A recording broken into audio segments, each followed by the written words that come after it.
Yo, what's good with you? It's Nia Queen, and we are back for another episode. Season 4. Season 4 in the 4 dough. years in this thing. 4 years in this thing. You know, I would say it gets easier, but maybe not. Maybe not. But, you know, I got my guy, Chef Beanz. Chef Beanz coming through with the mental cuisine, always on the move, never hard to find. Y'all know the vibes. Like, stop acting like y'all don't know the vibes. I'm just happy to have you here, man. Like, it's been a journey. Yeah. It's been a journey. And I remember thinking when my first co-host dropped out on me, like, dang, what I'm going to do? What I'm gonna do? I still want the brothers in the conversation.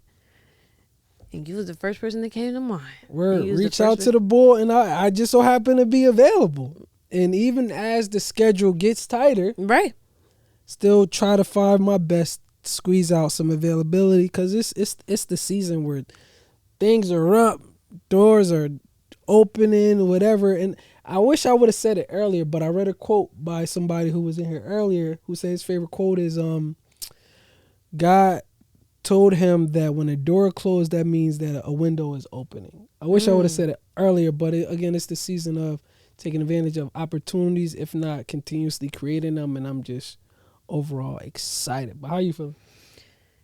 I'm feeling a little overwhelmed. Okay. But I'm also feeling very blessed. I've really been trying to go to church more and get into the word more and actually listen. I went to a new church, Faithful Central, and going there as an adult, it's like I'm really able to absorb the messages a little bit better. I'm like, I guess I've been through some things. So where was the church at? It's in Inglewood. Okay. Yeah, it's in Inglewood. But yeah, ever since I've been going, I've been feeling better, feeling more connected to the source, and it's helping me just deal with a lot of the things that I'm going through right now. But overall, I'm feeling good. You know, private practice. I'm excited about that. Private practice. I'm ready to. I don't want to say I'm ready to change the world. Wait, what do you mean by private practice? Talk more. Wait, so you just open up. What is a private practice? So, for those who don't know, once you become a licensed therapist like myself, you have the opportunity to open your private practice, meaning you have your own therapy practice where you can see individual clients and they pay you for your expertise. Similar to if a doctor had a private doctor's office, you can go and see them. Okay. So mine is only virtual for now, but eventually I want to have, you know, my own office. So that'll be you having like a brick and mortar for people to pull up to. Right, exactly. Yeah. So could you technically do that now if you had the space? If I had the bread, yeah. Okay. I was like, yeah, it costs money. You can't just pull up and be like, let me do therapy here. Right. But yeah, eventually I will get the bread, and eventually I will be doing that because I like to be in front of people when I'm doing therapy. Like, obviously, virtual therapy is a great option. It's very convenient.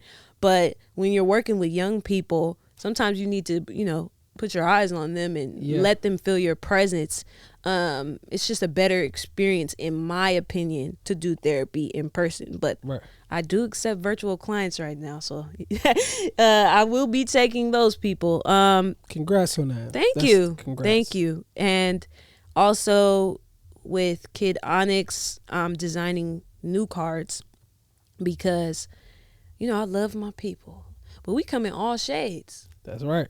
We got the brown skin, we got the peanut butter skin, butterscotch skin, we got the light skin. You know, I gotta make sure that I'm including all my brothers and sisters in that. So when so you talking about when you first did them, you did the super dark emoji? I did purple. Chocolate, and then I got the little peanut butter girl on there. But now I'm gonna have everybody, and you know, I'm excited for that. I'm just, you know, I do want to help, you know, the Black community, but I also want to get, you know, represent our mixed race people, because there's a lot of mixed race people in my family, and I want them to be represented as well. I want them to see themselves in my products as well. So I'm very excited about that, and just helping, you know, people build those coping skills that they're going to need for everyday life. Right. So yeah, I've really been grinding. I've been grinding and just setting stuff up. And these next couple of months, we're going to see it play out. The world is going to see it play out. And so I'm very excited about that. But, you know, this entrepreneurship is different, especially when you work full time too. Right. So it's not like you have all the time in the world to focus on your business. It's like, okay, I get home from work, I'm done with that. Now let me start the job that I really want to do, which is my entrepreneurship. But I mean, you know that more than anybody. I know You've that been on the grind. Yeah, I know that all too well. And recently I just started operating with this remote opportunity that it's not super time consuming, but when it does need time, it needs your undivided attention. So operating in that, and also prepping for Transparency to Play Atlanta, April 26th to 28th. It's all of that, especially operating independently. And when I say independently, I mean no sponsors, right? No people financially backing it. It's okay, how much does it cost? Finding a way to getting that bread and then putting that deposit down. So preparing for that, thinking about how I'm going to do auditions and castings and all of that, and marketing and promotion and merchandise and flights and Airbnbs and hotels and food and wardrobe, and then stuff with work and stuff with family and stuff with loved ones and stuff with my personal brand, fulfilling those orders. Right.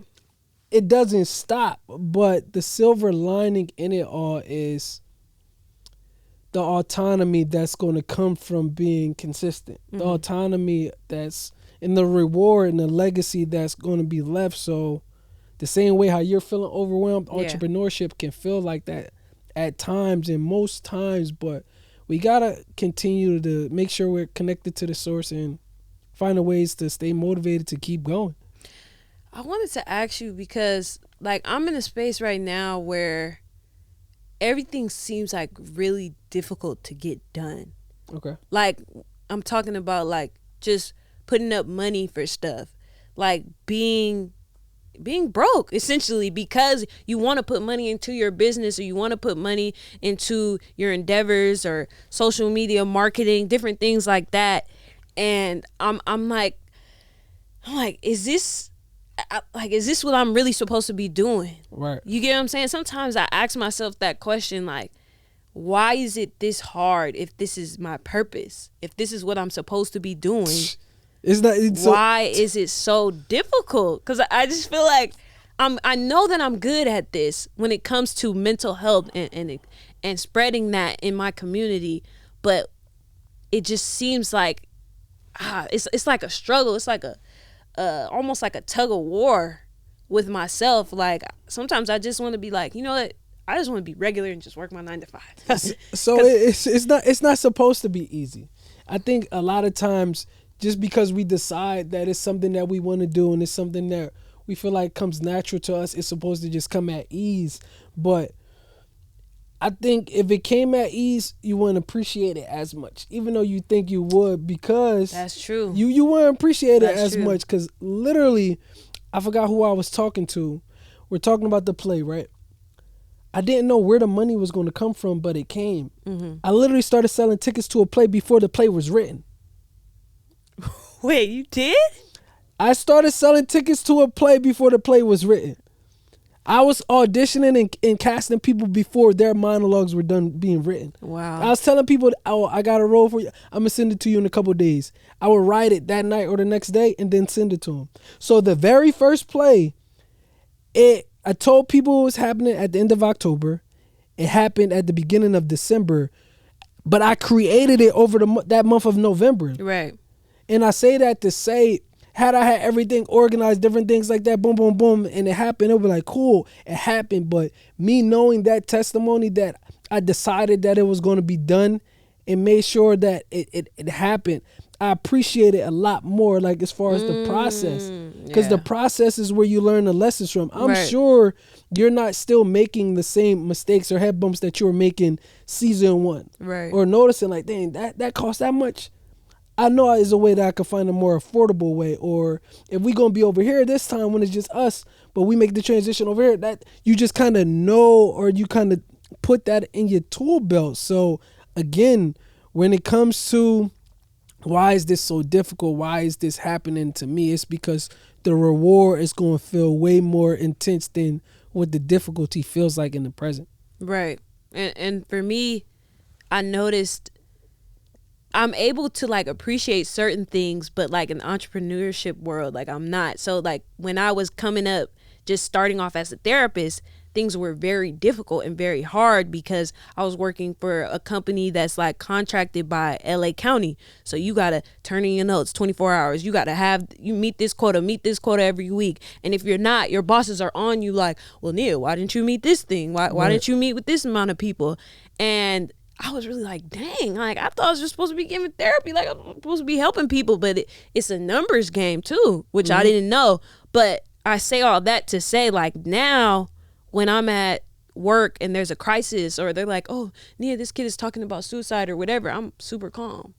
Because it's like I've already went through that. I've already went through the most difficult part of that. And now I'm able to have that knowledge. And I'm like, I'm actually chilling. Like, this is actually not as bad. Like, or I'm able to be calm. Even though I know this is a serious situation, I'm able to be calm because I went through things that prepared me for this moment. Yeah. So especially with having like an intern and teaching somebody that and just being like, you got this, you know what I'm saying? Like, you know the information. So you just, the more you practice and the more you go through those things, like you said, if you don't go through the hard things, you don't appreciate the reward. And the preacher was preaching about that last Sunday. Yo, preacher. Last Sunday. Yeah, it's like we can't always get what we want when we want it because we don't appreciate it. Right. Yeah, there's literally no way I feel like I would be the person I am today. Had I had just came to LA and everything went smoothly and perfectly. Right. I literally had to go through like that humbling stage. Sometimes you need to be humble. You need to, with like PlayStations, with Xboxes, with computers, with a bunch of different electronic devices, there's a way for you to do like a factory reset and go back to the default settings. I'm sure our phones can do it too, or whatever. Sometimes we need to have like that hard reset for us to have the clarity of the direction that we want to go or some of the lessons we didn't know we needed to learn from. Right. Literally, I was calling myself Chef Beanz way before I even got in the kitchen. And I feel like the cooking or culinary guys like, all right, you call yourself Chef Beanz, or are we going to put you in Comfort LA? We're going to have you in Skid Row, squeezing lemons till your hands hurt, cutting potatoes until your hands or whatever, like sore, different things like that. But the structure that I learned in the kitchen parallels and transcends to so many other aspects of my life. And I didn't know that I kind of needed that factory reset. So I think if more and more people who are in entrepreneurship or thinking about entrepreneurship or just trying to find balance, if you're okay with kind of humbling yourself, sitting back and just opening your eyes or listening with your eyes, right, and not just trying to just respond just to respond, the opportunities will just present themselves. But that's the thing. We sometimes we think we know it all. Or because 1 + 1 = 2, I thought because I told myself I was going to do this, I started it, and it's not easy. The math is not mathing, but it's because you operating off your own math. Right. It's not your math. I mean, even the Lord said, lean not on your own understanding. And I'm not trying to preach, but y'all know I've been going to church. But it's just like, if God is saying, lean on your own understanding, that doesn't just mean like when it pertains to religion. That means in everything, right? Especially new things that you're trying out, because I pay attention to like, you know, my feelings, and like I've been feeling really heavy, especially towards the end of last year. I'm like, why am I going through this? And it's like, you're going through this because you need to seek God. You need to seek, you know, his help. You don't know it all. You don't know it all. Like you said, 1 + 1 = 2. Yeah, I know that, but I still don't know it all. And I need to stop leaning on what I know and start asking people for help, asking people for feedback, because I don't know it all. And I'm getting over that hump slightly now, because I'm like, okay, now that I'm, you know, seeking out God, but also being able to receive criticism and receive help from others which before I didn't like to do. Right. I don't know if that's, a Virgo thing or if that's just a me thing. But yeah, sometimes it's like I feel like I could do it better, or I feel like it could get done faster if I do it, and then I end up doing it and it don't come out the way that I want. Like when I think about my first business, Kid Onyx, my first year, great, sales, we're in bookstores, we're in this. My second year, it's like, barely any sales, barely any interactions. And I'm like, it can't be that hard. Like, why am I not, you know what I'm saying? But I wasn't using the resources around me. I was thinking that, I could figure it out on my own. How could you don't have a degree in business, Nia. You don't know what you're doing. Right. You need to ask for help. And now I'm seeing, like, the more that I understand what I don't know and willing to accept what I don't know without, criticizing myself, I'm figuring out, I can use this resource and this actually helps. I can use this resource. This actually helps. I can ask Chef Beanz for help. This actually helps. I'm not afraid of admitting that I don't know. I don't know it all. I don't know it all. And yeah, I think that's a big step for like most people, like holding yourself accountable, identifying that you don't know it all, and being okay with opening your mouth, even if it's not with people that you know personally. When we were younger, we were taught that we shouldn't talk to strangers, and a lot of adults still operate in that headspace. Right. Oh, I don't know you, or I'm not going to talk to you. But there's so much power and gold in talking to strangers. So if you become more and more comfortable with, again, creating space for serendipitous opportunities or serendipitous interactions, so that you can create space for what's already yours, then you'll start opening your mouth more. Right. Like it's that. But again, 2024 is here, and it feels like an awakening. Like I can't really put my finger on it. It does feel like a good year. It really does feel like a good year. And sometimes what we have planned is nothing compared to what God has planned for us. Because I was just going to ask you, like, did you think when you first did, Transparency, not the play, but the series, could you imagine, like, now you're about to take your play on a tour? Like, did you see that immediately, or like? What's interesting is that when I first created Transparency, the simple fact of turning it into a play didn't come to mind. Wow. I felt the power in being straightforward and different things like that. And I knew that can look a lot of different ways. I just wanted to create an online series. And I think my goal at the time was, if I built this up to do whatever, maybe it can be on like Netflix or YouTube or HBO or something. Like, it feels that cool to me. But after doing it 3 years successfully online, I'm like, people need to feel this live and in person. Right. But then I thought just monologues would feel like an open mic. So let me just throw some dialogue in there, turn it into a play, or whatever. Like, let's just see. And then the snowball just started to unfold that way. There's even a famous playwright called August Wilson. I don't know if you're familiar. Fences, all of that. My first time hearing about him was on stage after the first play. Really? So you didn't know about him before? No. Oh, wow. The only black playwright I knew was Tyler Perry. Wow. Literally. So somebody came up to me like, yeah, you remind me of August Wilson. I'm like, who? And they kind of looked at me like, you don't know? Right. But again, like I was vulnerable in that moment. Like, nah, but I'll do my research on him.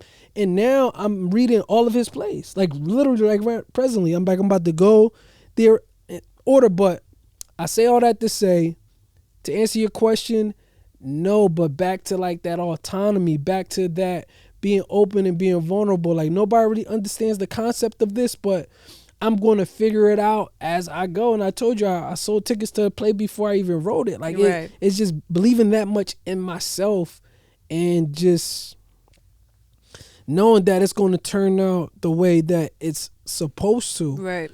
So I think it's about too, like, focusing on the right now. Like you said, you didn't even have the play written, but you knew you had to get it done, and you're like, well, I'm gonna focus on the right now, and right now I need to cast these people. Right. And sometimes we get so caught up in the future or what the future holds that we don't perform in the present. And it's just like, we gotta perform in the present, and we also have to show gratitude from how far we've been. Because I tweeted like not that long ago. I was like, wow, 5 years ago I was working at Chipotle.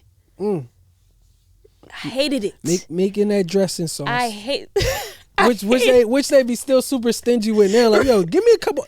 You gonna give me this little dressing, bro? You better give me 340s. What you talking about? You better give me 340s. People used to want to fight me over extra chicken. No, for real. Like they just give you that little half scoop sometimes. Right, and I would have never thought. I remember just being like, I can't wait to quit here. Like, I wasn't even thinking about grad school or finishing college or none of that. I was just like, I just want to leave here. If God could get me out of here, I'm good. So the fact that now 5 years later, I have my master's, I have a license to do therapy, and I'm doing the job that I said I wanted to do when I was in college. It's like, dang, you need to be a little bit more grateful. And if he does that for you in 5 years, then where you gonna be in the next 5 years? Right. Because who knows? Because you never know. You never know. God's plan is way bigger than the plan that you have for yourself. Talk heavy. And my guy right here, nah. when I was watching the Tyler Perry thing, I said, this is going to be Chef Beanz. Yo, you know what's, I said, we going to be watching the Chef Beanz documentary in about 5 to 10 years. And I'm going to be like, I know. It kind of gives me chills sometimes thinking about it, because again, like, we work so hard and we don't always see the instant result in the present. So sometimes we convince ourselves that we're not doing it, or it's or that it's not working. Like, dang, like I thought I'd be here right now, or I thought the impact of this, or how come I posted that only got this many likes, or yo, like what's going on? Me. But again, it's like knowing that everything is going to work out, knowing that you don't got to catch up to the world needs to catch up to you, knowing that like this will work out and it will happen whenever it's supposed to. And if I'm only impacting one person today, that's one more person than I was impacting yesterday. Right. It's just staying in that. But again, like as entrepreneurs, as people who might make certain things look easy, but they're not as easy as it looks. Certain things aren't. Yeah. It's like it required a lot just for both of us to be sitting here right now having this conversation. It's just so much more happening that people don't see, but the result of that is something. There's a huge reward attached to that, and I'm just happy to have the right people around me. Happy to have the right people who hold me accountable, and it's just that. And I feel like there's certain signs that happen throughout like your journey that kind of remind you, oh no, you doing something, right? You building something. Like whether it's like me saying something about, you know, how proud I am of you, or just like for me, there are times like that I want to quit, and then like I'll post something on TikTok, and then all these women are talking about it. They're stitching the video, they're reposting my video, and I'm like, wait, what, y'all like this? Like, and I get reminded, like, this is what you're supposed to be doing. I guess I'm answering my own question because I just asked you that in the beginning. But that's what it takes. Sometimes it takes you taking a lap around the world or a lap around the sun to be like, you know what? I gotta keep doing, whether it's the Arthur meme or people like, all right, I'm gonna head out the SpongeBob meme, whatever it is. It's like, you know what? I'm doing the work, and when I say the work, I'm not saying it in a very overused way that sometimes people say these overused statements. I'm doing the work, you're doing the work, blah, blah, blah. Doing the work as far as what I feel called to do, or as far as where I'm impacting people the most, or impacting myself, or something that just feels so natural, is I'm doing that. And because I'm doing that, I have to circle back to gratitude. Right. And what I like about the both of us is like our work doesn't come from a place of, oh, I'm trying to get a quick buck. You know what I'm saying? I feel like it's really like it's a labor of the heart. Like this is what our passion is. This is what we really want to do as far as touching the people and helping them get that certain message, whether it's be intentional or what's good with you, or, you know, mental health, whatever it is. Like this is what we're really passionate about. This is not for no check. This is not for no look. This is not to become famous. This is really put on our hearts that I gotta do it. Like if I don't do it, who's gonna do it? Right. And that's what kind of motivates me too sometimes when I'm feeling like, oh, I'm feel like editing this. This is about to take 3 hours. This is about to take so long. And then I hear one person say, your episode about mothers really helped me heal. And I'm like, can't stop. Right. Can't stop because I'm doing exactly what I set out to do, and that's helping people heal. And I don't know what it's like for you, but I mean, I could tell you firsthand. When I first saw that play, I said, dang. It was like a mirror. Yeah, I don't know if I ever asked you, like, how did you receive the play, seeing it for the first time? Because you were the host, but you also saw it. So I think when we first chopped it up, I think I probably just thank you, thanks for hosting the play, whatever like that. But as like a theater patron or patron of the house, I'm learning like the theater language, whatever. Okay. How was it for you? For me, I had a lot of emotions because, I mean, we've talked about it on here before. Like, I don't really have the best luck with dating. And you were able to highlight a lot of my lived experiences. So it's like, one is good acting. You have good actors. It's written well. And it's relatable. Right. Because this is exactly what I'm going through. Right. So a little part of me is like, dang, is that how I come off? Or, dang, maybe I shouldn't do this because it's going to turn out this way. But it was like a mirror, bro. Like, I'm not even going to hold you. Like, especially the second movie premiere, I forgot what the young lady's name was, but she was just, explaining about how, like, men only give a certain amount. And like, we want to be all in, but they're, kind of limiting. And I was just like, dang, how do you, I was wondering, I was like, is this man in my mind? That's really how I felt. I was like, is he in my mind? Because how does he know this is how we feel? This is like really how we feel. And that's what it was like for me. Like, obviously it was entertaining. Mm-hmm. I love the parts about, the patterns and breadcrumbs. Those are some of my favorite monologues. But yeah, when the women got on there and just talked about even the parent thing, that was like, whoo, I felt that. I'm like, I resonate a lot with the characters of your play. So it always was just like, I mean, obviously, like, I'm a support because I'm your friend, but it's just like, nah, even if you wasn't my friend, I'm still going to support this because this is essentially helping me heal in a way from the wounds that I have from dating.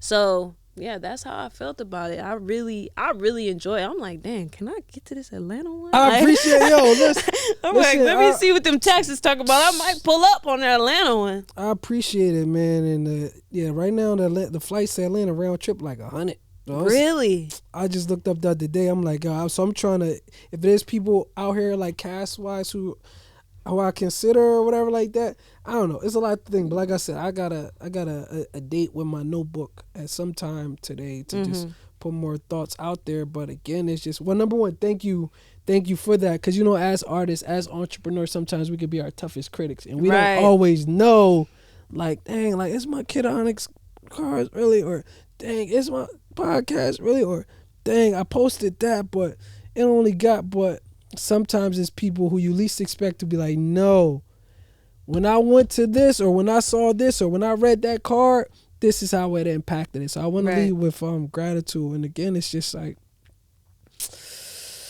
we find ways to stay motivated and stay focused on the end goal. Like that has to be something that people kind of operate in their toolbox or have in their toolbox. Not just starting a business. It's like, okay, but how do you problem solve? How do you mitigate when overthinking thoughts arrive, or when things, how do you problem solve? What's your conflict resolution methods? Right. Yeah. Like, do you go to the bottle? Do you go to people who don't tell you what you're supposed to hear? Do you go to drugs? Do you go to this? Or do you find ways of, in a healthy way, replenishing yourself so that you can get back on track? I think that's very pivotal when it comes to balancing life and entrepreneurship. Like, how do we make this marriage work? Right. And my thing recently, obviously, has been like going back to church and actually trying to listen. I did go back to therapy, and I did therapy for a year, but therapy can get kind of pricey. $150 a session. Church is free. You know, I'm not saying don't go to therapy, but what I'm saying is you got to find your resources. You can't just give up.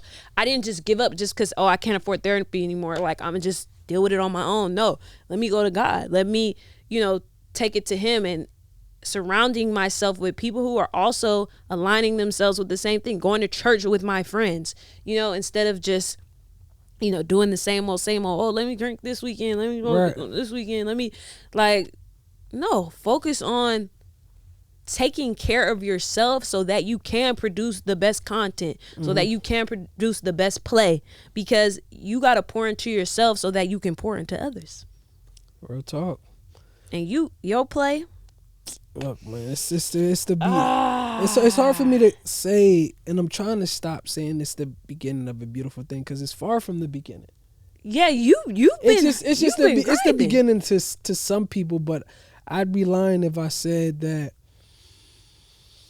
my vision board back in 2013 or 2012 didn't resemble an aspect of impacting people on a large stage. I didn't know exactly what that looked like, but I had an idea of what that felt like. So to kind of be in the season where the stages are getting bigger, right? It's not like it's anything new per se.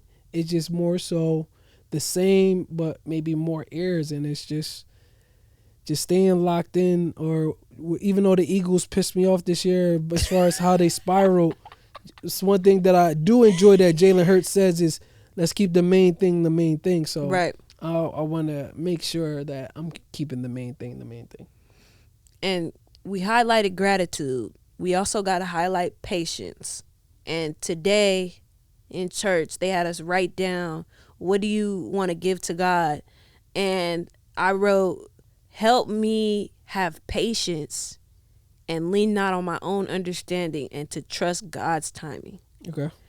Because when I think about just myself mentally being anxious, being overwhelmed, being sad, a lot of times I'm in that state because I'm just depending on myself. Right. And I'm not thinking about, if God got you covered, why are you that worried to the point where you are in this deep depression or this, almost panic attack? Mm-hmm. And I really believe that if I lean into that more, that the anxiety, the imposter syndrome, the trying to rush everything, that's going to slowly just dissipate. And I'm going to make it to where I need to be. I'm going to make it to where I need to be, because I just really, I'll be laughing at myself like, you was tripping about this, and now look at you. You was doing the most. You was tripping. But yeah, I'm very proud of who I'm becoming, and also proud of myself for not giving up, because it's easy to give up. That's the easy route, and you're seeing the results of you not giving up. Yeah. Well, I think that's good. I think we had a great conversation.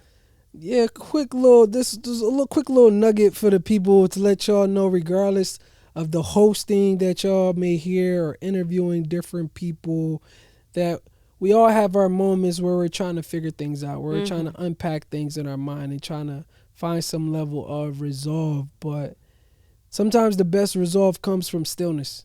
The best resolve comes from quieting the noise around you and listening to the noise inside of you, and letting your intuition be a roadmap for you to become the highest version of yourself. Because a lot of times we try to overextend ourselves for things that are already in arm's reach, or things that are already internal. So how do we tap into those resources that are, again, already around us for us to solve whatever issues present themselves?